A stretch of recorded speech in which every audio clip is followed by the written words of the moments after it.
Hello मेरे प्यारे बच्चों। तो बच्चों आज मैं लेकर आ चुका हूँ एक्सरसाइज 2.2 का क्वेश्चन नंबर 3rd क्लास 10। तो बच्चों क्या दिया 6x² माइनस 3 माइनस 7। तो क्या लिखेंगे हल।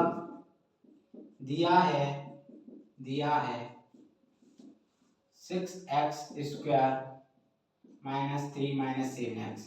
अब ये इसको हम सही कर लेंगे 6x² माइनस 7x माइनस 3।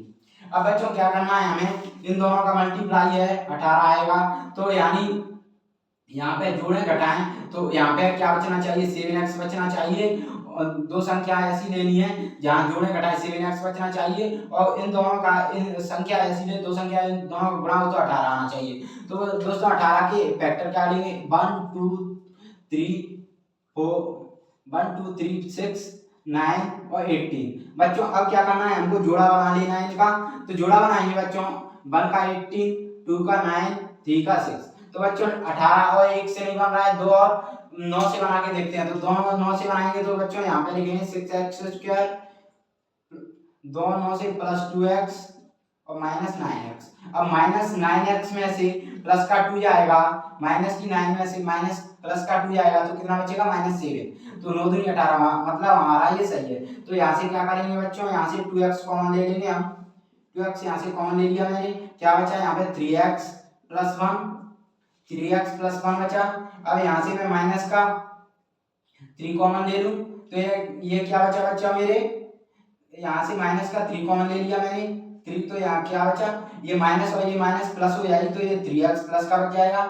और ऐसे ही इसमें से ये माइनस है ये माइनस प्लस हो जाएगी तो प्लस का 1, ये प्लस का 1 आ गया। अब यहाँ से क्या आएगा 3x प्लस 1 ले लूंगा और मैं यहाँ से 2x माइनस 3 ले लिया। अब चूंकि आप जानते हो px इक्वल टू 0 होता है तो यहाँ पे क्या आ जाएगा 3x प्लस 1 इक्वल टू 0। तो यहाँ से निकल आया 3x equal to minus 1, x equal to minus 1/3। और ये अपना निकल गया 2x minus 3 equal to 0, 2x equal to 3, x equal to 3/2। तो हम लिख देंगे अतः दिए गए बहुपद के शून्य, दिए गए बहुपद के शून्य क्या होंगे माइनस 1/3 3/2। अब बच्चों यहाँ पे मैं क्या करूंगा, अब शून्य जांच के लिए, तो जांच के लिए क्या करूंगा शून्यांकों का योगफल और गुणनफल निकालूंगा। तो बच्चों यहाँ पे लिखूंगा शून्यांकों का योगफल क्या होगा बच्चों दोनों का जोड़।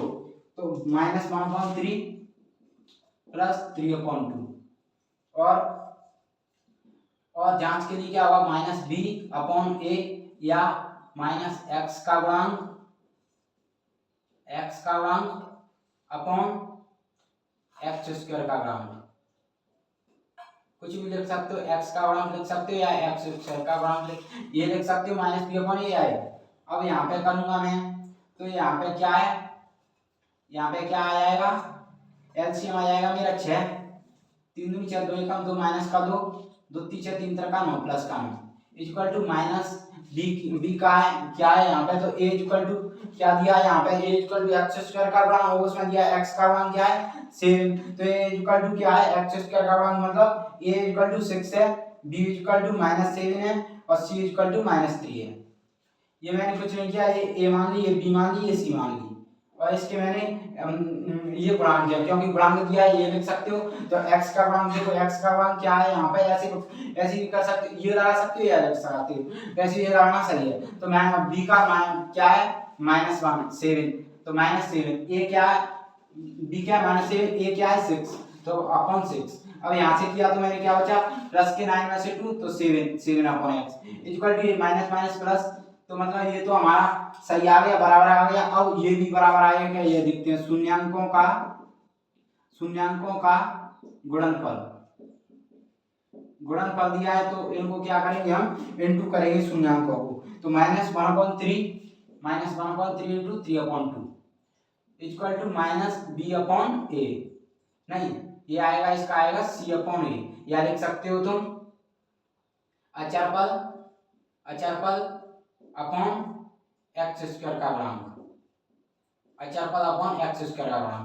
तो बच्चों यहाँ से क्या करना है 3 एकम 3 3 दूनी 6 इक्वल टू सी की वैल्यू क्या है यहाँ पर 3, तो सी की वैल्यू 3 ऐसे भी देख सकते हो, सी की वैल्यू 3, सी की वैल्यू -3, सी की वैल्यू क्या है -3, और ऐसे भी देख सकते हो अचर पद लिखा है तो अचर पद क्या है यहाँ पर -3, ऐसे भी कर सकते हो। मतलब एक चीज लिख लो, अचर पद अपन x स्क्वायर का मान देंगे या c अपॉन a लिख लो, एक ही बात है।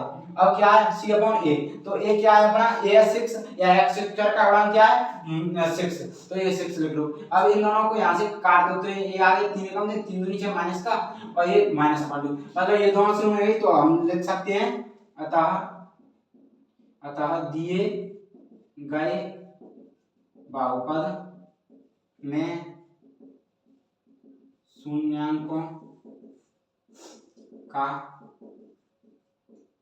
शून्याङ्कों तथा गुणांकों के बीच के संबंध की सत्यता प्रमाणित होती है, प्रमाणित होती है। थैंक यू दोस्तों, समझ में आया तो लाइक करना, शेयर करना, सब्सक्राइब करना। Thank you.